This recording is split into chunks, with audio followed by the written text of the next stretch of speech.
pour répondre à cette question, la contradiction qu'on a à savoir est-ce que la manne c'est quelque chose de positif ou pas. C'est bon là? C'est bon? C'est ce que je dis. Donc répondre à la question à savoir est-ce que la manne c'est quelque chose de positif ou négatif. J'aimerais poser une autre question. Il y a marqué dans la Mishnah, dans Avot, Pat bamelach tochal, u'maim bamsora tishte, va'al haaretz tishan, im ata osekach ashrecha vetovlach. On va traduire. Pat bamelach tochal. Tu l'as mangé du pain et du sel, ça veut dire un petit morceau de pain sec. Maim bamsora tishte, un tout petit peu d'eau. Al haaretz tishan, tu vas dormir par terre. Si tu fais ça, tu vas être heureux. Alors première question, si je fais ça, je ne vais pas être heureux, d'abord. On va le dire clairement. Mais en vérité, la question est beaucoup plus lourde de sens que ça. On nous dit que la Torah c'est magnifique, le but du monde c'est la Torah, etc. Mais pour pouvoir profiter de la Torah, il faut être un galérien, il faut être un clochard, il ne faut pas ne pas avoir de quoi à manger. Pourquoi est-ce que pour étudier la Torah, il faut souffrir? Pourquoi? Pourquoi est-ce que pas de bamelach tochal? J'ai pas envie de manger pas de bamelach. J'ai pas envie de vivre de cette manière. C'est un peu le message qu'on entend, quoi. C'est ça qu'il faut comprendre. C'est justement ça qu'il faut comprendre. Mis à part ça, je ne sais pas si vous avez déjà vu par exemple des vidéos de Rav Ovadia Yosef. Il y a une vidéo qui tournait quand il prenait un repas de midi pendant la semaine. Blaïnara, quoi.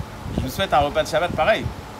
Et s'il y en a bien un qui a étudié, c'est Rav Ovadia. Donc, alors, il faut manger pas de bamelach ou on peut y aller, on peut s'éclater.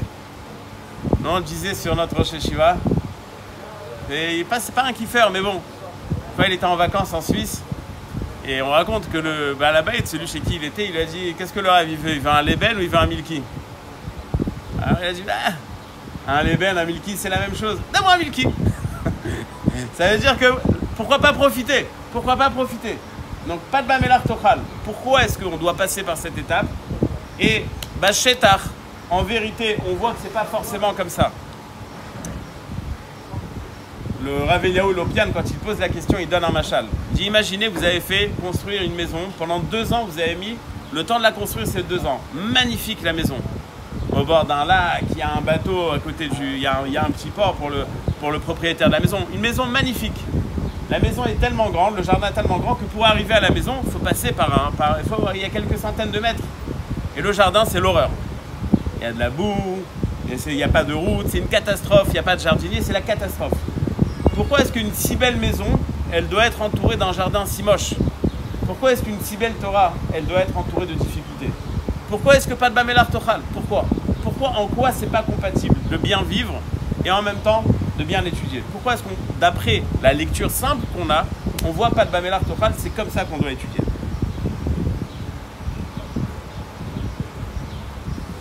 Imaginons, jour de Chol HaMoed Sukkot, il fait beau, il fait bon, on est dans la souka, on a fait un super repas de Chol HaMoed. Et à la même table, il y a 2 personnes, un fumeur et un non-fumeur. Le fumeur, c'est le moment qu'il attend.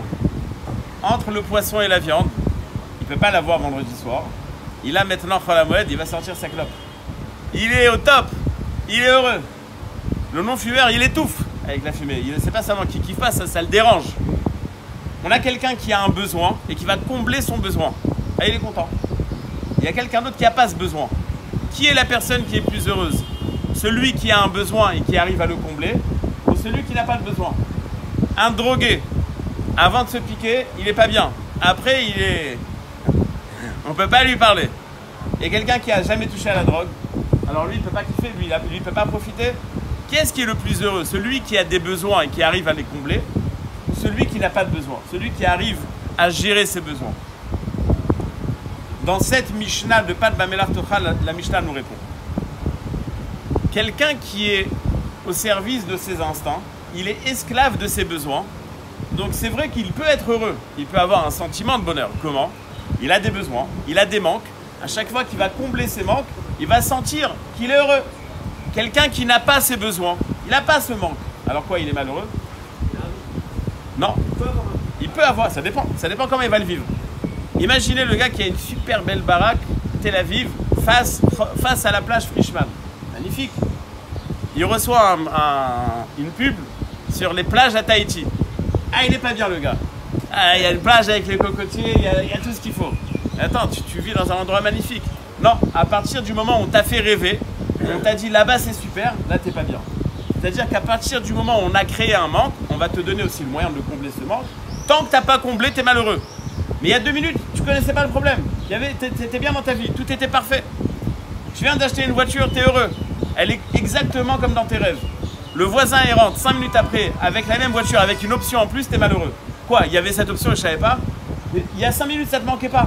Maintenant, parce que c'est quelque chose de nouveau, alors il y a quelque chose qui te manque. Donc quelqu'un qui a des besoins et qui doit combler, il peut les combler. Il peut avoir un sentiment de bonheur. Mais en vérité, c'est quelqu'un qui est dépendant de ses besoins et qui est dépendant surtout de combler ses besoins.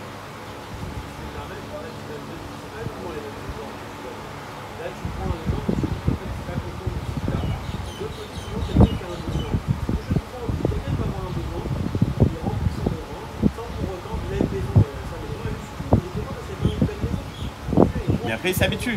Dès qu'il va aller voir le voisin qui a construit une maison plus grande, donc il a un nouveau besoin. Il y a les besoins primaires et après il y a le... Voilà, c'est ce qu'on va expliquer. Pourquoi pas de Bamelar Tochal? Voilà. Et en plus deuxième dans la parnassa, c'est un cadeau de l'euro, et il faut le faire, et il faut tout faire pour en avoir une bonne. Je vais expliquer. Je vais expliquer.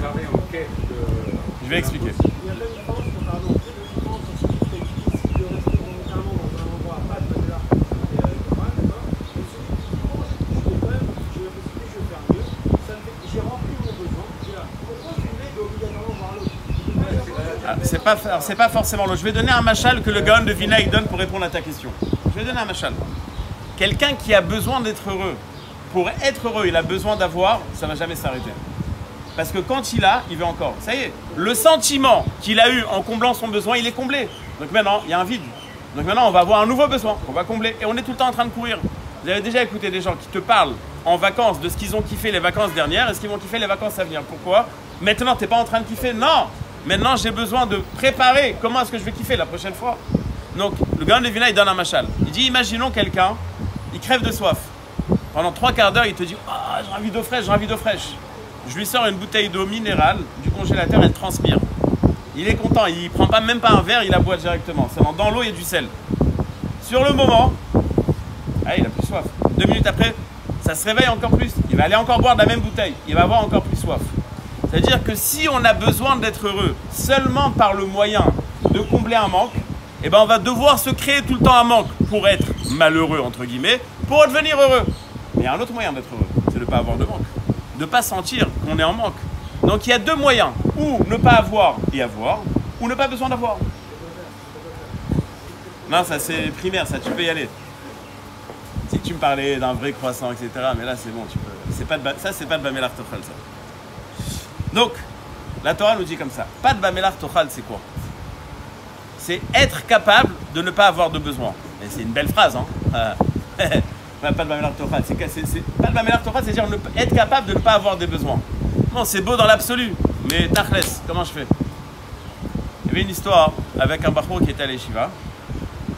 Et ça marchait pas trop. Le Rosh Yeshiva, il voulait le virer. Ils sont partis voir le Chazon Ish. Le Chazon Ish, il lui a dit comme ça, mais est-ce qu'il y a quelque chose qui lui plaît? Il y a quelque chose qui peut le rendre heureux? Il aime bien jouer au foot, alors il faut qu'il aille jouer au foot. Mais là, c'est les Shiva, hein, c'est pas une école de foot là.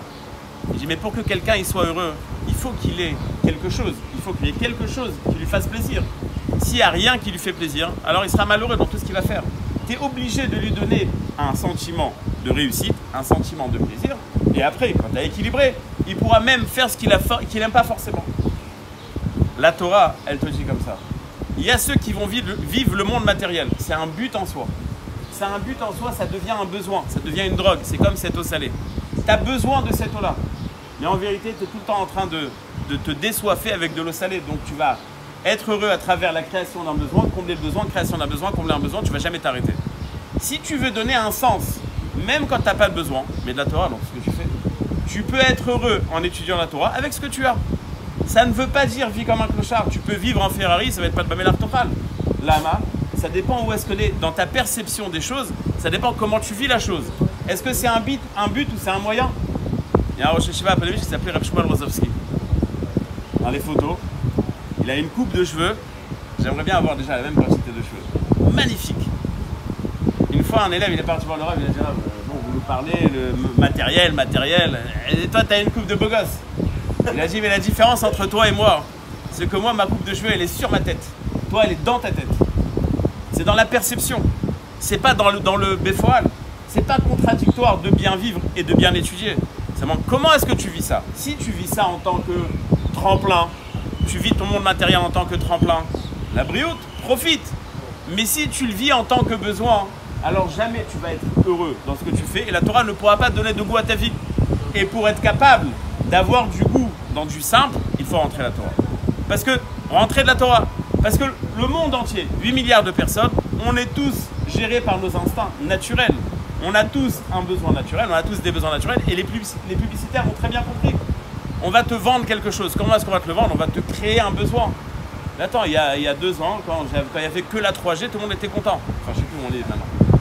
Maintenant, c'est la 4 ou la 5? 5. Ok, donc il y a 5 ans, quand on avait la 2G, on était waouh. Quand on mettait une demi-heure pour rentrer sur le site de LA, on était heureux. Ah, on était heureux. Maintenant, si ça ne vient pas en 10 secondes, on est malheureux. Ah, on est obligé de passer à plus. Makara. On a créé un besoin. On a créé un besoin. Ah, si on n'a pas ce qu'on veut, on est malheureux. Maintenant, comment est-ce qu'on va se suffire de ce qu'on a? Parce qu'on va être... Pardon?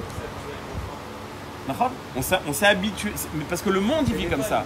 Le système capitaliste il te donne, il te dit heureux c'est avoir. Et donc si t'as pas, t'es malheureux. Donc t'es obligé de tout le temps avoir. Et donc on va te créer un nouveau. Pardon, on va créer des besoins. On va avant, le gars il allait à la campagne, il était content. Dès qu'il a découvert la Côte d'Azur, la campagne ça l'intéresse plus. Et après il va trouver des endroits exotiques où il n'y a personne, à part les 2 millions de touristes à qui on a dit il n'y a personne. Donc on va lui créer un besoin perpétuel. Il va tout le temps être en manque, il va tout le temps chercher à combler, il devient esclave de ses besoins. Vers la Torah te dit, tu sais quoi, je veux donner un sens à ta vie. Tu n'es pas là pour profiter de ce monde. Tu n'es pas là pour être esclave de ce monde, ça ne sert à rien ce monde. Tu es là pour profiter de ce monde d'une autre manière. À partir de ce moment-là, j'ai plus tous ces besoins-là. Donc dans le pas de Bamelach Tochal, quand je vais dévaloriser ces besoins, Ashrecha Vetovlach, c'est là que je vais être heureux.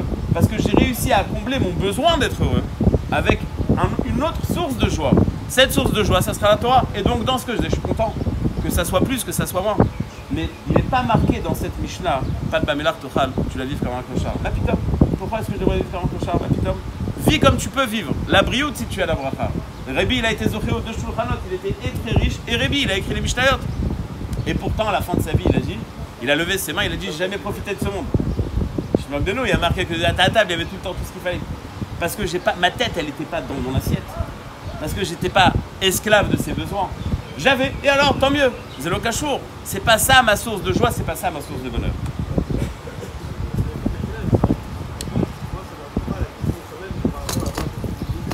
C'est pas la question de déjà.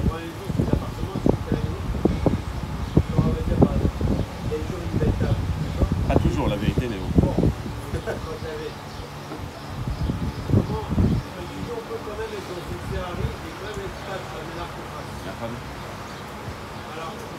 T'es pas esclave, c'est pas un besoin, c'est un moyen.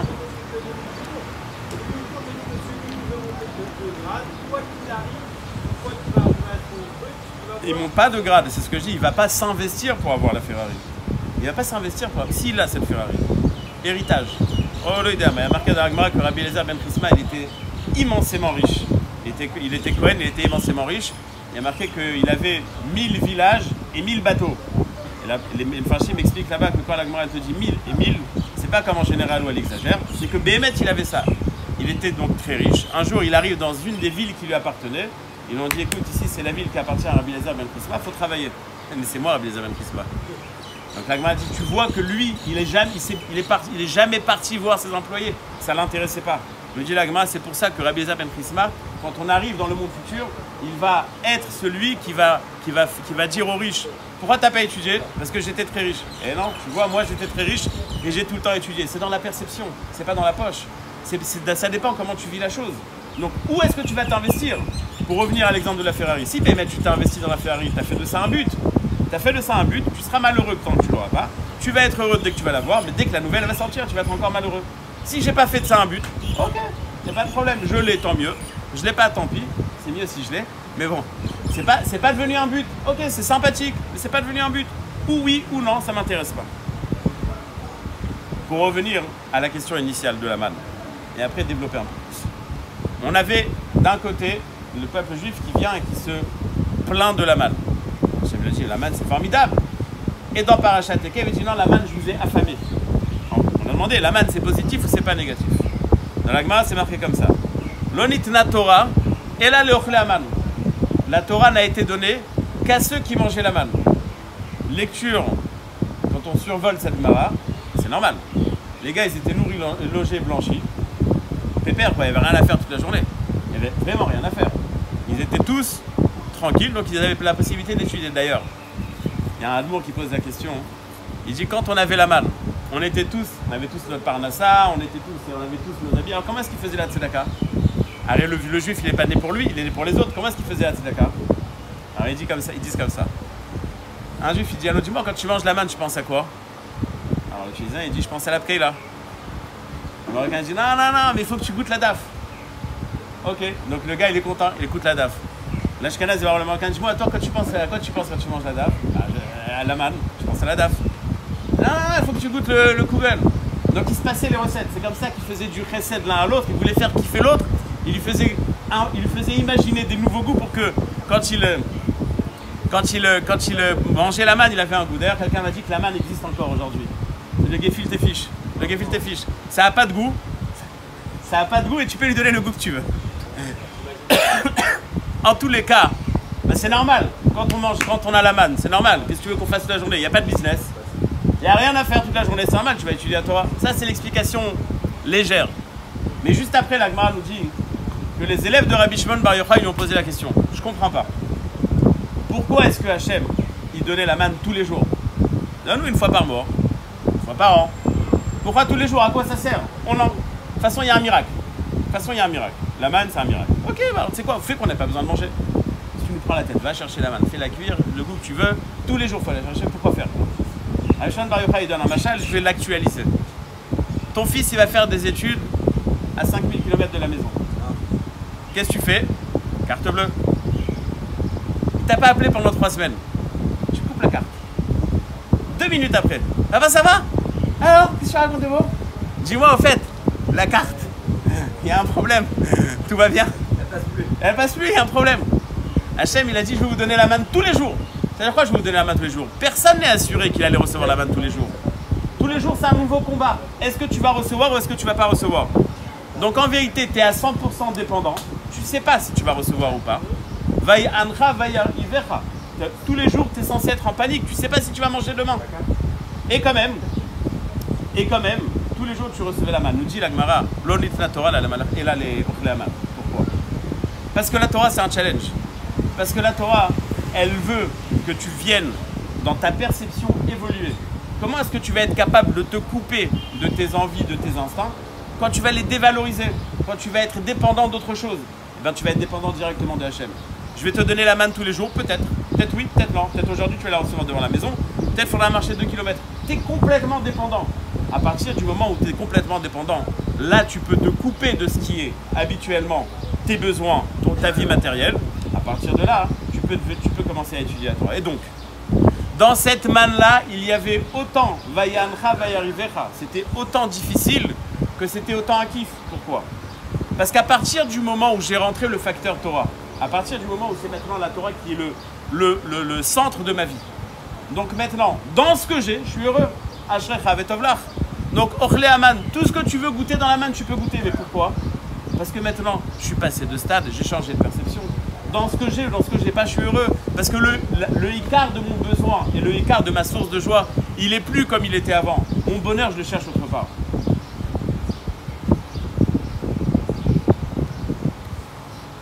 Il faut bien comprendre qu'il y a une différence fondamentale dans la lecture de ce que c'est heureux. Il y a être heureux, il y a avoir. Aujourd'hui, être heureux, c'est avoir. Mais d'après ce qu'on dit, avoir, c'est ne pas être heureux. Parce qu'on est dépendant d'avoir. Et avoir qui te dit que tu vas avoir. Tu es tout le temps en train de protéger ce que tu as. Tu es tout le temps marbe nechassim, marbe dehaga. Entre parenthèses. Dans le birkat Amazon, quand on invite des gens, alors il y a une birkat Aoreach. On fait une bracha. Chez Irbolo nechassim. Qu'il ait bien beaucoup de bien. C'est une bracha ça. Marbe nechassim, marbe dehaga. Dehaga, c'est de l'anxiété. Il est tout le temps, il a l'appartement là-bas, il a le locataire qui ne paye pas, il a ci, il a ça. Marbe nechassim, marbe dehaga.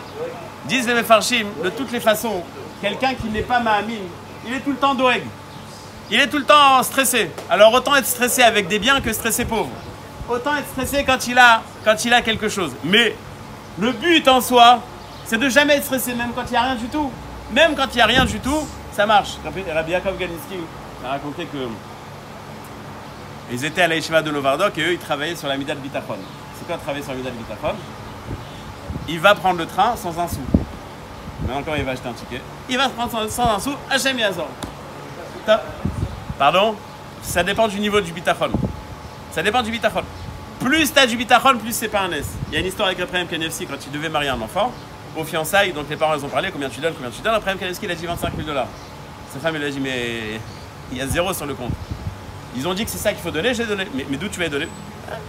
Le jour même, il y a quelqu'un qui est venu, il a dit voilà, je voulais donner au plus grand rave de Bnei Brak 25 000 $. Tac, il a reçu. Ah, c'est un S? Non, c'est pas un S. Plus il y a du bitachon, plus ça arrive. Je reviens à Rabbi Yaakov Ganiski. Ça dépend de toi. Ça dépend de toi. Rabbi Yaakov Ganiski, donc il est à la tachana du train. Il n'a pas de quoi prendre le billet. Il y a un gars qui le voit et lui dit dis-moi, tu fais quoi ici? Je dois prendre le train. Bah, prends le billet. J'ai pas d'argent. Il dit tu crois quoi? Et il lui dit bah, Hachem Yazor. Ah ouais, Hachem Yazor. On va voir. Et il attend. Le train va bientôt partir. Et il attend. À la fin, l'autre il a trop de peine. Il dit tu sais quoi, vas-y, tiens, je te paye le billet. Alors il est. Et Rabbi Yaakov Ganiski lui dit tu vois Hachem Hazar? Il lui dit quel Hachem Hazar? C'est moi, c'est pas Hachem. Il lui dit mais toi t'es envoyé par Hachem. C'est justement ça le bitachon. C'est justement ça. Dans le même cadre d'histoire, vous connaissez Koupataïr à Bnei Brak. Alors Stam, pour introduire la deuxième histoire, il y a quelqu'un qui est parti voir Rav Kanevski, il a dit j'en ai marre. Chaque problème qu'on a, ma femme elle dit je vais donner la tzedaka à Koupataïr. Je sais pas quoi faire. Ah bien, le prêtre il a dit donne la tzedaka à Koupataïr. Comme ça elle va arrêter. Mais Kitso, Erev Rosh Hashanah, il y a un couple qui doit partir de sa maison chez ses beaux-parents. Et le Havrer, il dit non mais moi mais j'aime pas ces trucs-là, donne la tzedaka à Koupataïr. Je déteste ça. Je déteste ça. Top. Ils sont là, Erev Rosh Hashanah, il n'y a pas trop de taxi, ils appellent des trucs, pas de taxi. Sa femme dit bon viens on donne l'argent à Koupataïr. Non, j'aime pas ces trucs-là. 5 minutes après, il y a un taxi qui arrive, il dit tu vois? Il dit tu vois? Il n'y a pas besoin de Koupataïr, c'est n'importe quoi. Il arrive à raconter à son beau-père, ouais, elle voulait qu'on donne la tzedaka à Koupataïr. Hein. Son beau-père dit la vérité, je vais te dire, j'ai vu que vous tardez, j'ai compris qu'il n'y avait pas de taxi, j'ai donné l'argent à Koupataïr. Le Kitso, le Inyan de bitachon, le Inyan de mettre, d'être couvert complètement par Hachem.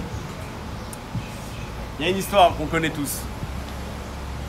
Un vieux chinois qui était sur une plage et il pêchait. Il pêche. Qu'est-ce qu'il pêche? 2 poissons. Bon, il y a un Américain qui est en vacances, il le voit, il pêche 2 poissons. Il rentre chez lui. 2e jour, 3e jour, 4e jour, tous les jours, le gars, il vient, il pêche 2 poissons. L'Américain, il dit qu'est-ce que tu fais? Je pêche des poissons. Et quoi 2? Un pour le repas du matin, un pour le repas du soir. C'est tout? Ouais. Et en combien de temps ça te prend de pêcher 2 poissons? 5 minutes. Mais attends, la journée, tu peux travailler 10 heures. 10 heures, 600 minutes. Donc fais le calcul, tu peux faire 600 poissons. Et qu'est-ce que tu veux que je fasse avec 600 poissons? J'en mange 2. Ah, t'as pas compris. Tu vas au marché, tu vends les poissons qui te restent, tu gagnes l'argent. Qu'est-ce que tu veux que je fasse avec l'argent? Bah, tu mets de côté. Et qu'est-ce que tu veux que je fasse après avec l'argent? Bah, t'achètes un filet. Qu'est-ce que tu veux que je fasse avec le filet? Avec le filet, tu vas faire 6000 poissons par jour. Et qu'est-ce que je vais faire avec les poissons? J'en mange que 2. Non, tu vends les poissons, tu vas faire plus d'argent. Et qu'est-ce que tu veux que je fasse avec cet argent? À la fin, tu achètes un bateau. Qu'est-ce que tu veux que je fasse avec le bateau? Non, là, avec le bateau et le filet, c'est 600 000 poissons. Et qu'est-ce que tu veux que je fasse avec l'argent? Tu achètes un 2e bateau. Et qu'est-ce que tu veux que je fasse avec le 2e bateau? Là, tu auras plus de filets. Et en fin de compte, tu vas avoir une société internationale et tu vas t'éclater. Et qu'est-ce que tu vas faire après? Après, tu vas faire comme moi, tu pourras t'asseoir à la plage tous les jours, tu pourras kiffer. Et ben, c'est ce que je fais maintenant. C'est ce que je suis en train de faire tous les jours. C'est exactement dans ce système. On vit dans ce système. On est toute la journée en train de courir après, pour en fin de compte arriver à quoi? À ce qu'on peut faire maintenant. On est tout le temps en train de préparer le kiff d'après alors qu'on peut kiffer maintenant. On est tout le temps en train de courir derrière son bonheur alors qu'on peut l'avoir maintenant. Abraham Friedlander, à la fin de sa vie, était très malade. Très malade. Il est parti voir le Rav Shach. Il dit, les médecins m'ont donné 2 semaines à vivre. Qu'est-ce que je fais pendant ces 2 semaines? Le Rav, il lui a dit, les taken et ta midot. Rav, dans 2 semaines, je suis pas là, il n'y a plus personne qui va profiter de mes midot. À quoi ça sert? Parce que nous, on pense que les midot, c'est par rapport aux autres. Mais le but de la Torah, c'est toi-même. C'est pas tes midot. C'est pas tes mitzvot, c'est comment toi tu vas te transformer. Qu'est-ce que c'est l'Olam Haba? L'Olam Haba, c'est quoi? On a l'impression que l'Olam Haba, c'est tu fais des mitzvot, une paire de tefilines, tu as mis les tefilines un matin, allez, 250 000 €. Super. Le deuxième matin, 500 000 € plus les intérêts d'hier. Elle est belle l'histoire. Et tu fais Shabbat, et tu manges kasher, et tu vas pas à la plage mélanger, et tu mets tes enfants dans les bonnes écoles. Eh bah, t'as un paquet de mitzvot, t'arrives, t'es milliardaire. C'est faux. C'est pas ça l'Olam Haba. Imaginons, ce matin, j'ai décidé, je suis là, on va faire un tirage au sort. On va faire un tirage au sort. Celui qui gagne, il gagne 6 mois d'études dans une fac en Chine. Il va apprendre, il va faire des études sur l'accouplement des éléphants dans le pôle Nord, en chinois. L'horreur. L'horreur. Mais si tu as fait un doctorat sur l'accouplement des éléphants dans le pôle Nord, et en plus tu vas apprendre le chinois, tu es heureux. C'est exactement ce que tu veux. Arriver au Olam Haba, c'est arriver dans un monde où on parle un autre langage, où tout est beaucoup plus intéressant, beaucoup plus profond. Toute ta vie, tu dois apprendre ce langage. Toute ta vie, tu dois te connecter. À chaque fois que tu vas te travailler en faisant une mitzvah ou en travaillant tes midot, ta personnalité, elle va changer, elle va évoluer. Et donc, quand tu vas arriver au Olam Haba, tu vas être connecté. C'est quoi le Gehinam? C'est quelqu'un qui n'est pas connecté. Il est dans un cours de chinois qui parle d'accouplement d'éléphants dans le pôle Nord. Il ne comprend rien. C'est ça le Gehinam. Le Gan Eden, c'est quoi? Tu es connecté. Tu comprends, mais comment est-ce que je vais être connecté? Tu as une neshama. Elle a des qualités, elle a des défauts comme toutes les neshamot. Alors maintenant, il faut que tu la travailles. Il faut que tu la transformes. Les mitzvot, c'est justement ça. Transformer ta neshama. L'adapter, la faire avancer, lui faire changer de perception, lui apprendre un nouveau langage. Quand tu as appris ce nouveau langage, tu es connecté au Olam Haba. Tu es connecté au Olam Haba, tu vas kiffer. Tu n'as pas appris le nouveau langage, ça va être l'horreur pour toi. Le but des mitzvot, pardon. La neshama, elle a des levushim. C'est les levushim que tu dois. Il y a la nekuda plimite que tu parles de ce qui est marqué dans le Balatania, etc. Levushim, elle a des habits. C'est-à-dire qu'il y a une neshama il y a un point, un centre qui est intouchable, et il y a tout ce qui est autour. Et c'est ça que tu dois transformer, ce qu'on appelle les midot. Les levushim s'appellent les midot. C'est marqué dans le début du Tania. Donc maintenant, on vient tous avec des choses à transformer. La Torah, elle te dit maintenant, c'est moi qui vais t'aider à te transformer. Je ne me rappelle plus dans quelle ville c'était. C'est une ville portuaire. Il y avait donc beaucoup de bateaux qui arrivaient. Et la Parnassa, non pas Haïfa, c'était à côté de la Turquie. Et donc le travail, la Parnassa que beaucoup de gens avaient, c'était justement de faire le transport entre le port et la personne. Il y avait un juif, le pauvre, c'était ça sa Parnassa. Travail très difficile, très mal rémunéré. C'est ça sa Parnassa. On décharge un bateau, et là ils voient un paquet, une grande caisse comme ça, bien grande. Et il se dit j'y vais pas. Bon, il va porter la caisse. Oh, il sent déjà que son dos va se bloquer. En fin de compte, il se dit mais attends, je travaille une journée, j'ai pas besoin de travailler toute la semaine. Viens, je vais prendre cette caisse. Il porte la caisse, il fait jipa, il dit non, laisse tomber, je la laisse, pas possible. Il s'éloigne, il revient. Attends, il y a quand même les enfants à la maison, il faut ramener la Parnassa, elle m'a la sorte, allez. Il porte la caisse et c'est l'horreur. Il dégouline de partout, il a mal au dos, ses habits ils sont collés à sa peau, c'est l'horreur. Et chaque fois qu'il a envie de s'arrêter, il se dit non, mais 2 secondes, tu sais quoi? Il y a quand même un beau billet à la fin. Il y a quand même un pourboire, il y a quand même un travail. Ça vaut le coup. Il y va, il galère, il porte, il galère. Il arrive pas très loin de la maison et là il voit, il y a une pente, l'Everest. L'horreur. Il sait pas quoi faire. Mais je suis arrivé jusque là. Je vais pas faire encore 100 mètres. Allez, 100 mètres. Sa langue, elle touche ses chaussures, tellement il est complètement plié. Ça dégouline de partout, il sent il pue le chameau. C'est l'horreur.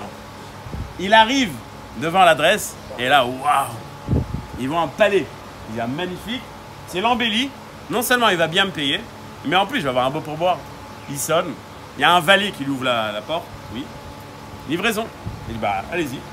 Et il est là encore, il doit traverser tout le jardin. Mais il est heureux le gars, il dit ça y est, c'est sûr, là c'est sûr, j'ai fait pas la semaine, j'ai fait le mois. Il arrive, le propriétaire de la maison vient le voir, je dis c'est pourquoi? Il dit bah pour une livraison. Il regarde, il sourit. Ciel marrant, je vais mourir, je vais faire un infarctus. Il dit magnifique, c'est très gentil de m'avoir amené ça, mais vous vous êtes trompé d'adresse, c'est pas pour moi. Quand on arrive au Olam Haba et qu'on dit Hachem, on a galéré, on a fait Shabbat. On a galéré, on a fait les mitzvot. Maintenant, on paye. T'as rien compris, tu te trompes d'adresse. Moi, j'en ai pas besoin de tes mitzvot. C'est pour toi. C'est pour toi les mitzvot. C'est toi qui dois te transformer. Tu dois pas galérer. Pas de bamelar tochal, mais ashecha vetovlach. Tu dois changer de perception. Ta vision, elle doit évoluer. Ta façon d'être, elle doit évoluer. Tu dois être heureux dans les mitzvot. Mais attends, heureux dans les mitzvot, mais c'est dur. Ben, c'est justement ça le travail qu'on te demande. Parce que les mitzvot, si t'es pas heureux, ça veut dire que t'as pas compris que c'est en train de te transformer. Ça veut dire que ton centre d'intérêt, il n'a pas évolué. Ça veut dire que ton bonheur, il dépend d'autre chose. Mais ton bonheur ne peut être que cette Torah et ces mitzvot. Et donc, si c'est ça ton bonheur, donc même quand tu fais des mitzvot et que c'est difficile pour toi, t'es quand même content. Il y avait... Ah, il s'appelle Abba Orber. Abba Orber, c'était un des rachés Yeshivot avant la Shoah. Pendant la Shoah, il devait quitter son Beth Amikdash. Je raconterai comment il a terminé sa vie. Et on lui a dit ça, je pense que c'était les Russes qui arrivaient d'un côté, il faut quitter. Et il était toute la route en train de pleurer parce qu'il disait le Rashba, il avait laissé son livre là-bas, le Rashba, il est mort. De tristesse d'avoir quitté son livre. De tristesse d'avoir quitté son livre. Ce Rav Orber, une fois, il était dans une sikha, dans un shiur. Et le Rav là-bas, il a dit, la Torah, c'est le goût de la vie. C'est pas mal déjà de dire ça. Rav Orber, il s'est levé, il a dit non, la Torah, c'est pas le goût de la vie, c'est la vie. C'est pas quelque chose qui agrémente la vie, c'est la vie. Mais c'est un niveau, bien sûr. Comment est-ce qu'on va arriver à ce niveau-là? Pas de bamelar tochal, v'ashecha vetovlach. On va réussir à associer les deux choses. On ne va plus être dépendant de ce qu'on a pour être heureux. On va avoir la Torah. À chaque instant, on peut être heureux. Un Volbé, il disait qu'il a de la peine pour les gens qui montent dans un bus et qui mettent des écouteurs dans les oreilles. C'était au temps des Walkman. Il n'y avait pas encore les téléphones. Lama. Il dit les gens, ils ont tellement peur d'être les gens, ils ont tellement peur d'être seuls avec eux-mêmes qu'ils ont besoin de s'occuper et de chercher autre chose. Mais tu peux être heureux tranquillement sans rien faire. Tu n'as pas besoin de faire pour être heureux. Le fait même de vivre une vie avec un but, c'est quelque chose qui peut te rendre heureux. Le bio halacha, le premier bio halacha du Shulchan Aruch, il dit qu'un juif, il peut tout le temps faire 6 mitzvot.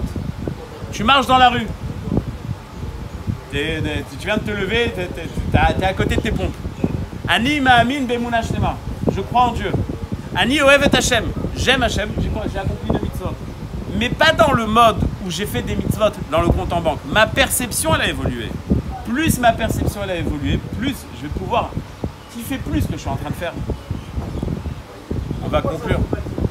C'est compatible, c'est ce que je suis en train de dire. C'est dans la tête que c'est incompatible. Dans la tête que c'est incompatible. Mais dans la vie, c'est compatible. Il y a une histoire hein, pour te faire comprendre. Bachor Yeshiva américain, il est en polo, en short, en tongs, bière fraîche, clope. Et il est en train d'étudier dans sa chambre. Le Rav, il rentre dans la chambre et dit « C'est comme ça qu'on étudie ?» Et je dis « Non, Rav, c'est comme ça qu'on kiffe une bonne bière. » Ça veut dire quoi? Ça veut dire que son étude, il la kiffe tellement, il se met dans l'ambiance, il kiffe. Ah, tu me dis « Mais attends, il a pas compris. » Si, il a tout à fait compris. Au contraire, il a très bien compris. C'est mon kiff.